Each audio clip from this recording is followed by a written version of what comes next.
अभी के 12 साल पहले एक भयानक राक्षस नाइन टेल डीमन फॉक्स के नाम से जाना जाता था। एक काली रात इस दानव ने कोनोहा गांव पर आक्रमण कर दिया और कई निर्दोष लोगों की जानें ले ली। गांव के तमाम निंजा मिलकर भी उसे रोक नहीं पाए। अंत में गांव के मुखिया चौथे होकागे ने एक विशेष जुत्सु का उपयोग कर उस दानव को एक नवजात शिशु के अंदर इस प्रक्रिया में चौथे होकागे को अपनी जान गंवानी पड़ी।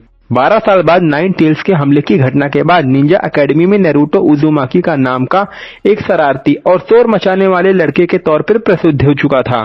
टीचर्स और स्टूडेंट्स के बीच वह अपनी शरारतों के लिए खास जाना जाता था। हालांकि इरुका, उसके इरुका सेंसे और कुछ हद तक तीसरे होकागे ही ऐसे थे जो कि उसके प्रति सुहानुभूति रखते थे। इसके बावजूद नारुतो अपने ग्रेजुएशन एग्जाम में बार बार असफल हो जाता था, जिसमें छात्रों को सीखी हुई बुनियादी तकनीकें जैसे क्लोन टेक्निक प्रदर्शन करनी होती थी। बाकी बेसिक टेक्निकों में तो वो अच्छा था, लेकिन क्लोन टेक्निक में हमेशा चूक जाता था, जिसके चलते उसे परीक्षा में फेल होना पड़ता था। इसी बीच एक और अकादमिक परीक्षक मिजुकी ने नारुतो का अवसाद का फायदा उठाया। उसने उसे उकसाया कि वह होकागे के स्टडी एरिया से स्क्रॉल ऑफ सील्स चुरा ले, जिसमें खतरनाक और प्रतिबंधित जुत्सु भरे हुए थे। मिजुकी ने उसे ये यकीन दिलाया कि अगर वह स्क्रॉल से कोई तकनीक सीख लेता है और उसे सही ढंग से दिखाता है तो उसे पास कर दिया जाएगा। नारुतो ने इस मौके का फायदा उठाया और अपने खुद की सेक्सी टेक्निक का इस्तेमाल करके तीसरे होकागे को इतना विचलित कर दिया कि वह स्क्रॉल चुराने में सफल हो गया। जंगल में जाकर नारुतो ने स्क्रॉल से पहले सीखी तकनीक मल्टी शैडो क्लोन जुत्सु, जिसे देखकर वह थोड़ा हिचकिचाया क्योंकि वह सामान्य क्लोन टेक्निक में भी कमजोर था।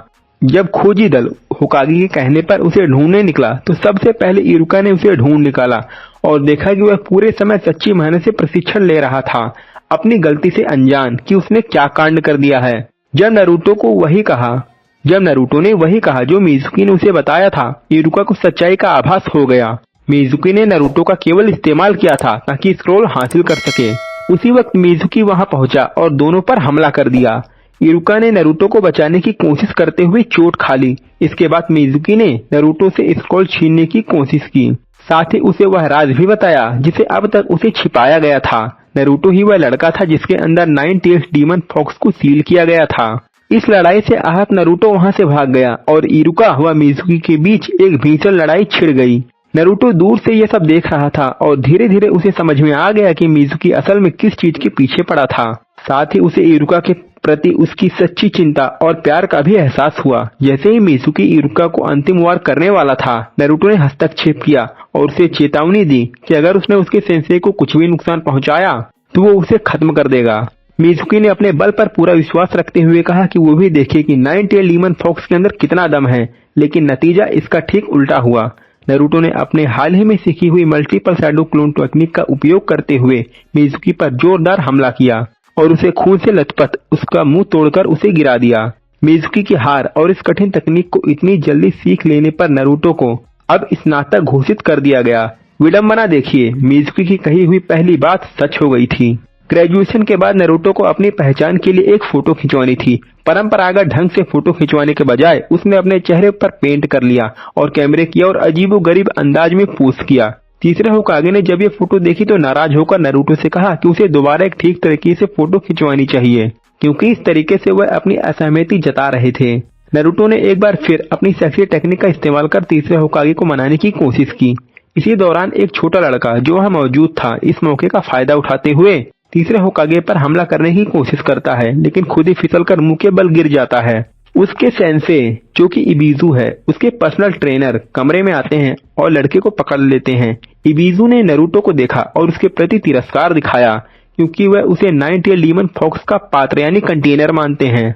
लड़के ने नारुतो पर यह आरोप लगाया कि उसने उसके लिए एक जाल बिछाया था, जिस पर नारुतो ने चुटकी लेते हुए जवाब दिया कि वह तो उसको पकड़ ही चुका है। इबिजू ने नारुतो को लड़के से दूर रहने का आदेश दिया और बताया कि यह लड़का तीसरे होकागे का पोता है। लड़के ने समझते हुए कि नारुतो होकागे के डर से कुछ नहीं करेगा, उसे चिढ़ाना शुरू कर दिया, लेकिन नारुतो ने निडर होकर उसके सिर पर एक हल्की चोट कर दी, यह दिखाते हुए कि वो किसी रिश्तेदारी या पदवी से डरता नहीं है। इबिजू ने लड़के को समझाया कि अगर वह भविष्य में होकागे बनना चाहता है तो उसे नारुतो जैसे लोगों से दूरी बनानी चाहिए। इसके बाद नारुतो ने देखा कि वही लड़का उसका पीछा कर रहा था, लेकिन अपनी पहचान छुपाने में बुरी तरह नाकाम हो रहा था। लड़के का छुपा हुआ चेहरा अब सामने आ चुका था और उसने अपना परिचय कोना हामारू के रूप में दिया। साथ ही उसने सेक्सी टेक्निक सीखने की इच्छा जताई क्योंकि उसने देखा था कि इस तकनीक से नारुतो ने पहले तीसरे होकागे को हरा दिया था। उसे लगा कि अगर वह भी इस तकनीक में माहिर हो गया तो जल्द ही होकागे बन सकता है। नारुतो ने कोनोहामारू को अपना शिष्य बना लिया और उसे यह तकनीक सिखाने का फैसला किया। नारुतो ने उसे ट्रांसफॉर्मेशन jutsu सुधारने के कई अजीब तरीके बताए, जैसे कि अश्लील पत्रिकाएं दिखाई और महिलाओं के स्नान घर तक ले जाना। आखिरकार वे दोनों जंगल में चले गए जहां वे अपने तकनीकों को और निखारने की कोशिश कर रहे थे।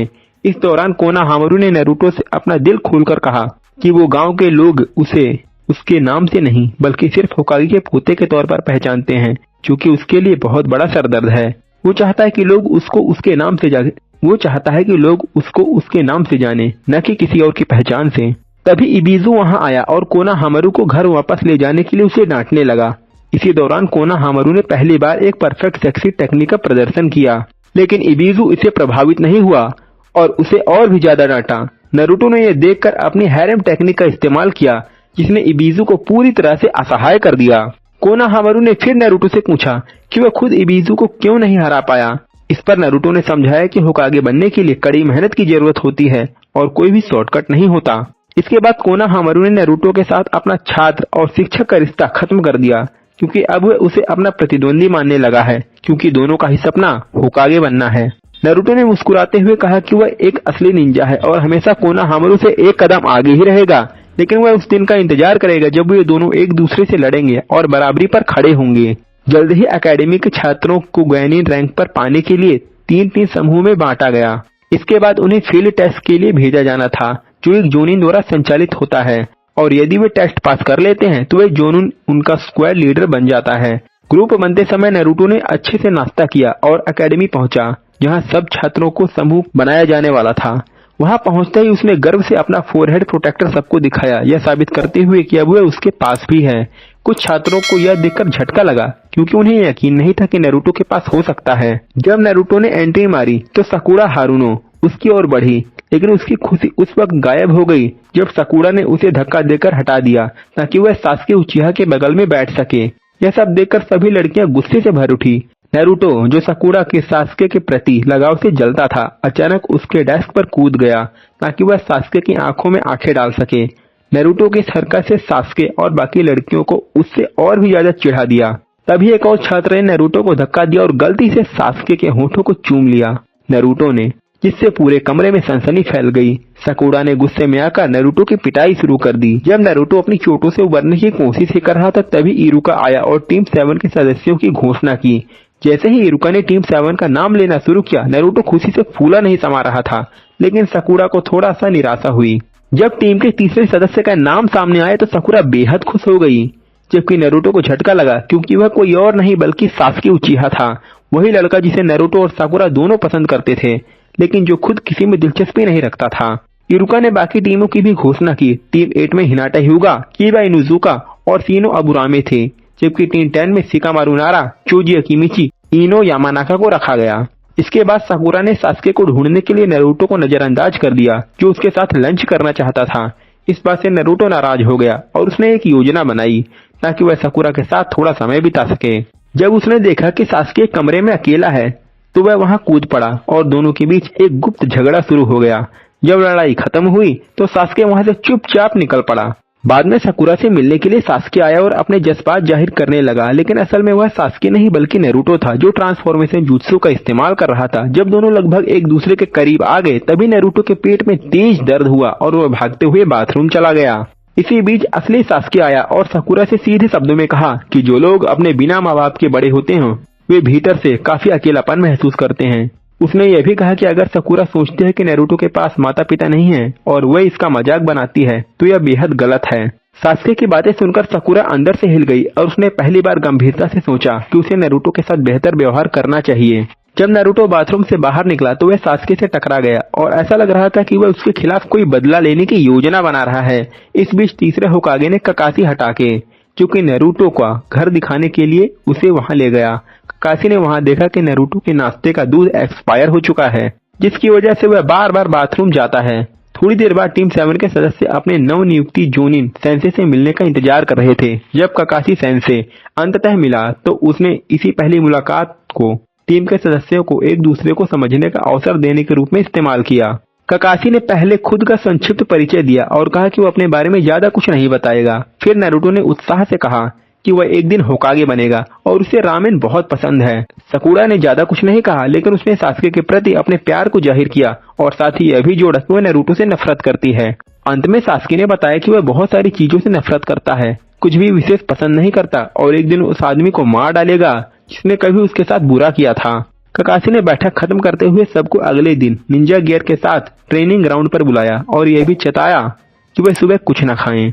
अगले दिन ककाशी तय समय से काफी देर पर ट्रेनिंग ग्राउंड में पहुंचा और बहाना बनाया कि रास्ते में बिल्ली ने रास्ता काट दिया था। वह पहुंचकर उसने समझाया वहां मूल्यांकन कैसे होगा। यह ककाशी एक सर्वाइवल बैटल होगी जिसमें उन्हें ककाशी से बैल छीननी होगी। अगर कोई दोपहर तक बैल नहीं ले पाया तो उसे खाना नहीं मिलेगा। अब सभी को समझ में आया कि ककाशी ने उन्हें नाश्ता करने से क्यों रोका था। ककाशी ने यह भी बताया कि चूंकि केवल 2 बैल है, इसलिए कम से कम एक छात्र को अकेडमी वापस लौटना पड़ेगा। हालांकि उसने शुरिकेन और अन्य हथियारों का उपयोग करने की अनुमति दी, साथ ही चेतावनी दी कि अगर वे जान से मारने के इरादे से बिना लड़ाई करेंगे तो फेल कर दिए जाएंगे। नारुतो ने ककाशी पर हंसते हुए तंज कसा कि उसमें कोई टैलेंट नहीं है। इसके जवाब में ककाशी ने कहा कि अक्सर जो क्लास में जोकर होते हैं वह सबसे कमजोर निकलते हैं और कोई बड़ा खतरा नहीं बनते। इसके बाद नारुतो ने ककाशी पर हमला करने की कोशिश की, लेकिन ककाशी ने बड़ी आसानी से उसका वार नाकाम कर दिया और कहा कि उसे अपनी टीम पसंद आ रही है क्योंकि कम से कम नारुतो के हमले में सच्चा इरादा झलकता था। ककाशी ने फिर टीम 7 को टेस्ट शुरू करने का इशारा दिया। टेस्ट शुरू होते ही सासुके और सकुरा ने अपनी स्टेल्थ टेक्निकों का इस्तेमाल करते हुए खुद को ककाशी से छुपा लिया। भाई हम तो सीधा छाती पे वार करेंगे सामने से, और उसने बिना देर के ककाशी को चैलेंज किया। जैसे ही नारुतो ककाशी पर दौड़ा, ककाशी ने अपनी मेक आउट पैराडाइज किताब निकाल ली, जिसे देखकर नारुतो थोड़ी देर के लिए हिचक गया। ककाशी ने उसे भरोसा दिलाया किताब के बावजूद उसका ध्यान पूरी तरह से लड़ाई पर होगा। दोस्तों, अगर आपको इसका पार्ट 2 चाहिए तो मुझे कमेंट करके जरूर बताना और एंड स्क्रीन पर दिखने वाली वीडियोस को बिल्कुल भी मिस मत करना। मिलते हैं अगले वीडियो में, तब तक के लिए बाय बाय, सायोनारा।